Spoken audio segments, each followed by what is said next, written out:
All right, so let's see here. This is going to be part two of winter driving, motorization, basically what you should keep in your car. Um, part two. Again, this is not definitive or exhaustive. You know, if you're going on a family road trip or a long road trip, again, you would carry different things and in different amounts, etc., etc. But I would say this is more of an EDC or everyday carry sort of scenario. So just different things I like to keep in my car. So first off, and I have a GoPro which I got for Christmas, which is great, but I'm having technical difficulties with. I'm gonna have to deal with later on this weekend to get the thing working. Otherwise, I'd have both of my hands to work with and deal with. It's a convenient little tool, but I lost a lot of footage. Let's put it that way. So we'll circle back to that again. So just bear with me using one hand and using my phone camera. So first off, I'm a glasses wearer, so I keep an extra pair of reading glasses. I don't really keep my extra pair of prescription glasses, and I do keep two pair. It's kind of expensive, but at least I have a backup pair. All right, did the same for my daughter because she has to wear glasses too, and bought her a backup pair, so she always has two pairs. So this is just a pair of reading glasses. That's enough to make it so that I can drive and see comfortably while I'm driving. And I just keep that in here in case I lose or break my pair. By the way, that's my my auto manual for this particular car, so I know how to work the car. Again, I have my little handy dandy little forager's bag here. Did a video on how to make one of these. So I'm gonna keep this in the car as well, because you never know when there might be a reason to go out and use that to harvest some things. Next, what I like to do is, again, I have a what's called a a ham radio license, and this is basically the back part of a battery pack that can be charged via the charging mechanism here for if my handheld ham radio goes out.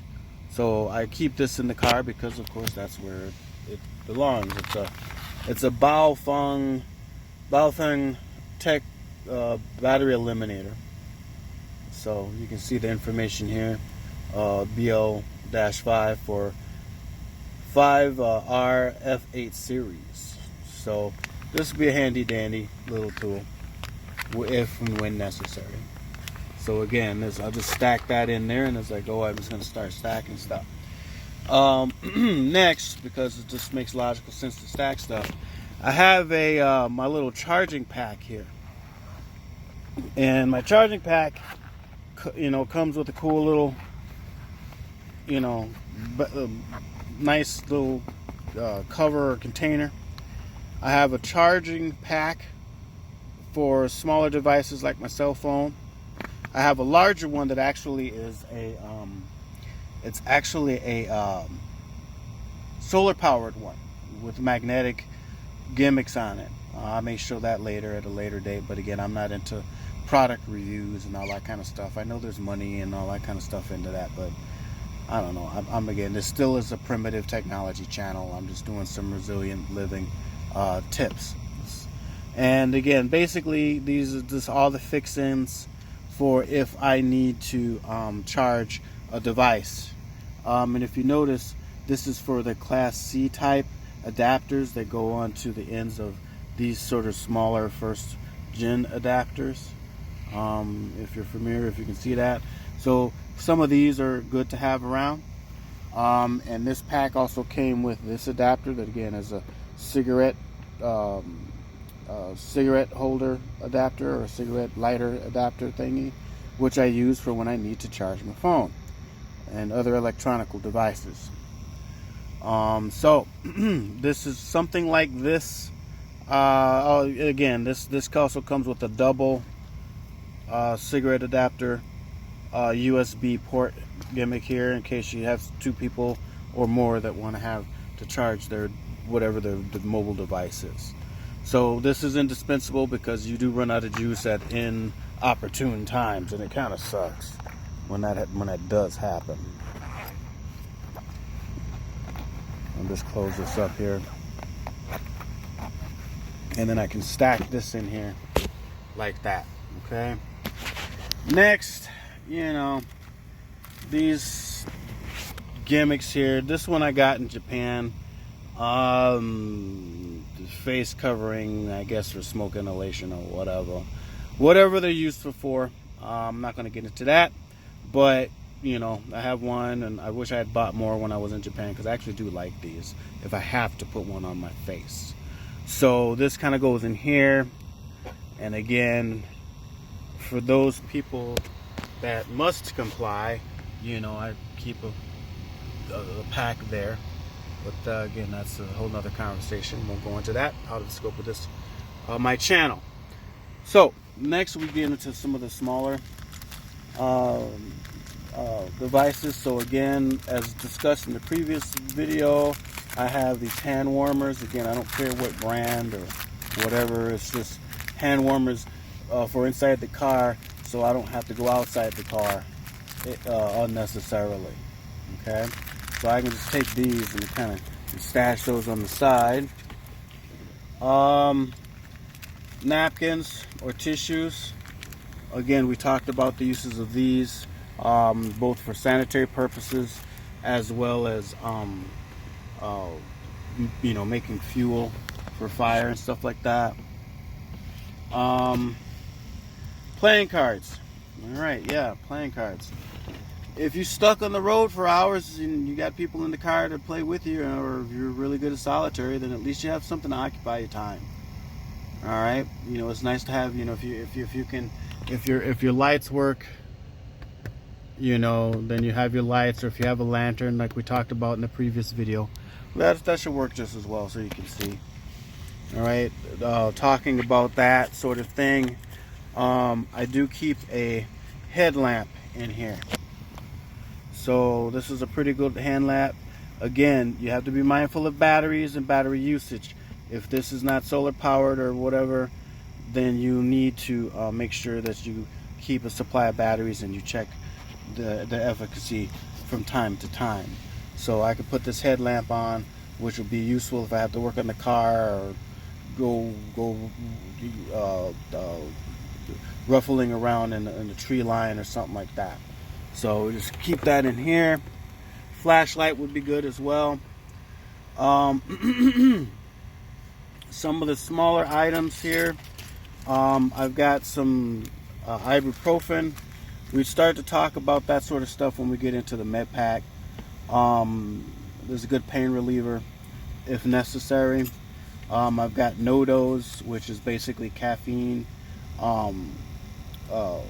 tablets or something along those lines to keep you alert on a long drive. They do work. They make me jittery, so I don't really like using them. And at my age, I just as soon plan my trip out if it's a long trip, couple of day trip, and just find a motel or sleep in my car, and save this and not risk driving all night, But if in the case that you really need to get someplace real quickly, something along those lines would be probably useful. Okay, so I'm gonna set those aside because I'm gonna have to pack those in there. I've got chewing gum, just nice. I mean, especially if you're driving closely with a friend for long hours. Oh, I'm only down to 2 here. Oh, my daughter got in my gum. Nonetheless, we got some chewing gum here, and very importantly, we got another blade here. And the way this blade works is it's just a pop open. It's a throwaway, as we say. We talk about burner phones. Well, this is a throwaway phone, and it's handy dandy. But as a self-defense tool and as just a tool in general, something like this is going to be very useful. Again, this is nothing that's going to be, it's not. I didn't pay hundreds of thousands of dollars for a knife like this. That if somebody breaks in the car and they steal this knife, okay, whatever. You know, I didn't lose a fortune for that, right? So I'm gonna actually, you know, that kind of stuff kind of gets stashed along those lines, and I can kind of push that in there a little bit so I know what's there. I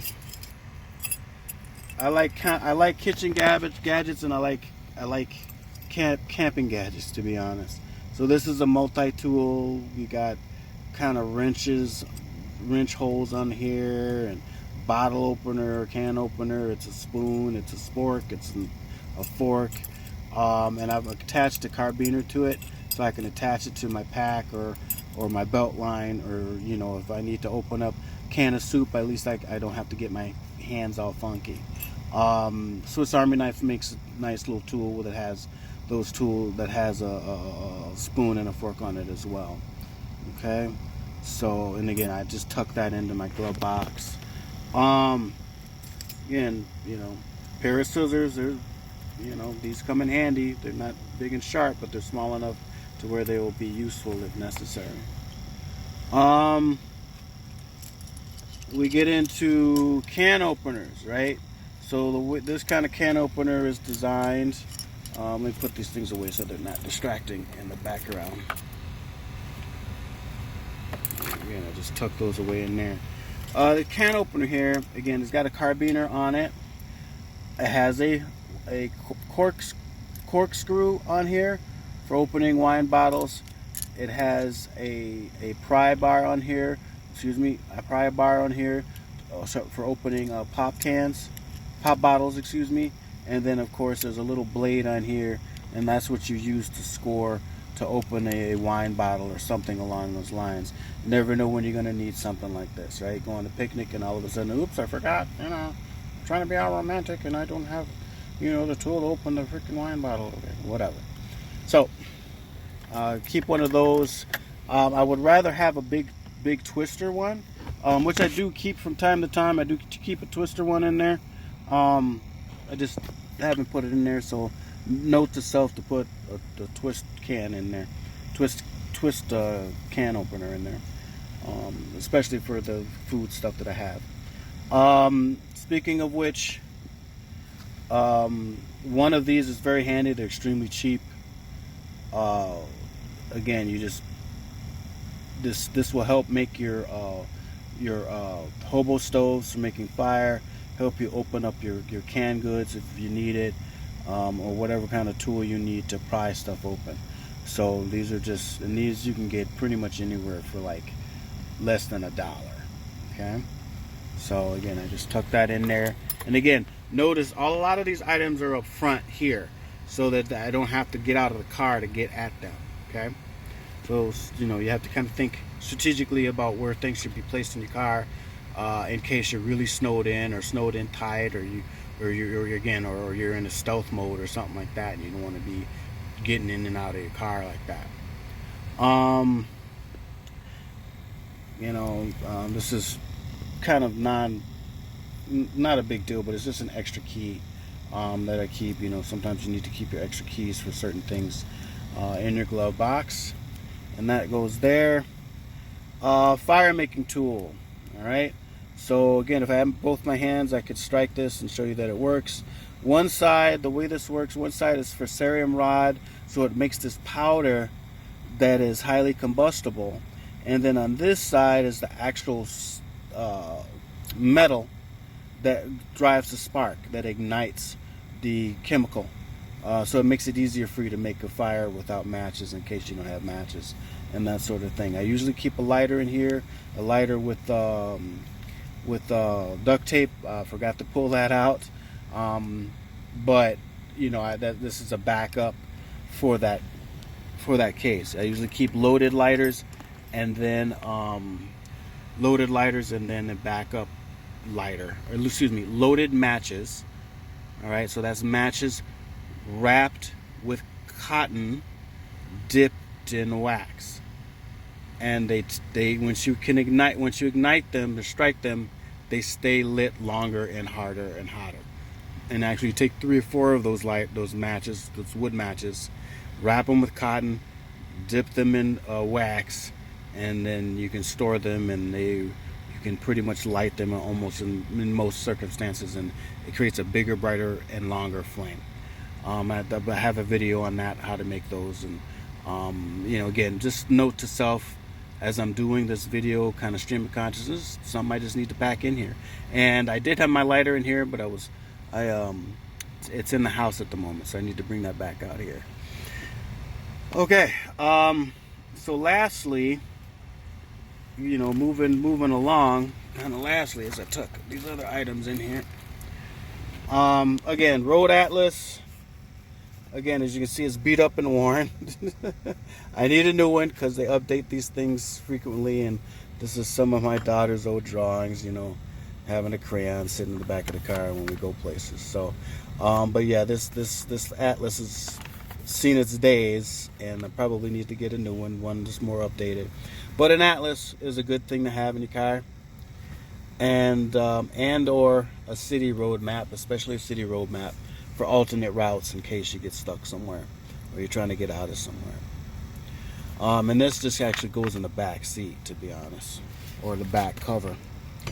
Lastly, my handkerchief here, basically a shemagh, which can double up as a face covering, a head covering. It could be a tourniquet. It can be many things. I have a video on ferro furoshiki. Furoshiki is the art of wrapping with fabric, and it's a Japanese art form that allows you to creatively wrap up your lunch box, or wrap up certain items for gifts givings, as well as the handkerchief itself being a gift. But it comes in handy for making backpacks and different types of carrying items. So this would double up on your carrying item capability, if not a protective device, like I said, against, for using, to wrap up your face or cover your head for extra warmth and things. Now, there's also a side note, with a little bit of training. Well, now, for this type of stuff, a lot of training. This can turn into a weapon really quickly. It's flexible weaponry. There's art forms of flexible weaponry within the Indonesian martial art of silat, the Malay martial art of silat, and amongst the Filipino martial arts. And I believe the Korean martial arts also have a flexible weapon form, because from what I remember or recollect, that way back in the day, the palace guard, nobody was allowed to carry a sword into the imperial palace. So all of the palatial guards had to use their sashes as weapons if necessary. So flexible weaponry is really a fascinating aspect, but it does take a lot of training, a lot of practice with it. But as long as you have clothing on, you're not unarmed if you train with it. But that's a whole nother subject. I'll touch a little bit on it, a little on this channel, but I have another martial arts channel I'll probably go more in depth with. And again, as you can see on my side here, I keep an umbrella in here for rainy days, and based on some of the protests, you can use this to protect yourself as well against chemical sprays and things like that. This is black. I actually prefer something that's clear so you can see, but something is better than nothing. And it's just a collapsible little umbrella that does come in handy. Keep an umbrella in the house so I can get in and out of the inclement weather, and then I keep one in the car in case I'm driving along and inclement weather happens. All right, and then sometimes, or oftentimes, I'll carry an asp. An asp is an expandable baton. Okay, so this expands. Okay, so if I have enough room, I might not be able to flick it open because it takes, there it is, centrifugal force to do so. I'll just politely open it up. This is one of the longer, bigger ones. Okay, and when you expand it, it locks. It's a nice steel tool. Comes in handy. Just flicking it open is intimidating. Maybe I'll go through some basic moves on how to use such a tool in a self-defense situation. what I would have to say, if you have a tire iron or a bat or a stick or something like that in your car for self-protection, and again, you have to look up your local laws for self-defense and know what that's about, use of force, etc., etc. You, at least in my state, you don't raise this up. So you don't want to be seen raising this up like a caveman, like you're going to club somebody in the head. It's usually upward motions or sideways motions and to the bony areas of the body, the shoulder, the collarbone, the elbow, the wrist, the knee, the hip area, ankles, shin, that sort of areas, because blunt objects are best for blunt weapons or bludgeon weapons are best for bony areas of the body, whereas sharp weapons, like blades and that, are better for softer parts and connective tissues. Again, it gets real in the weeds there. But again, I've been studying martial arts for most of my life, so it's kind of second nature to me. I don't want to give away too much because I don't want people going out there hurting each other like that. But anyways, having a nice equalizer, and they come in different sizes. Most places you don't need a license to have one. They're easily concealable. You can attach a lanyard to them, and again, like I said, just invoking one usually de-escalates the situation really quickly. If you're in an unfortunate position of having to deploy an expandable baton. So, at any rate, I'm gonna close out this segment. I know there's a lot more that I'm missing. Like I said, I don't have a lighter, I don't have matches to back up, some redundancies I'm missing, but that's what this video has helped me This is what this video has helped me do, is again, see gaps in what I need to be using. And a lot of this is very dependent upon your situation. If you have children, what board games do you have? If you have medical conditions, again, it gets into the medical thing, do you at least have a supply for a couple of days of your medical conditions? Food wise, are you packing food that you can eat? If you have food allergies, etc., or you might have to be traveling with somebody with food items. Is it something that they can eat without causing further trauma in a bad situation with them having anaphylactic shock because they ate some peanuts or something like that? So a lot of things to consider, and it's best to consider it beforehand. It's just, it's just stuff to think about. If you're sitting on the couch watching TV or whatever, CNN or whatever the heck you like to watch, you might want to think about, okay, start making a list of like, okay, what you keep in your car, or what you should bring with to your car on an extended road trip, especially when you're in an area where there could be inclement weather, like snow. So anyways, I hope this was just, give you some ideas. Again, it's not definitive, it's not exhaustive. This subject could be its own thing, hour and a half thing in and of itself. But I wanted to at least give you an idea of what I'm kind of working with, or at least just kind of inspire people into their, into thinking the way that into thinking of how they might want to stack their odds towards surviving at least 11 hours in their car overnight in the snow. So there you go. Thanks for watching.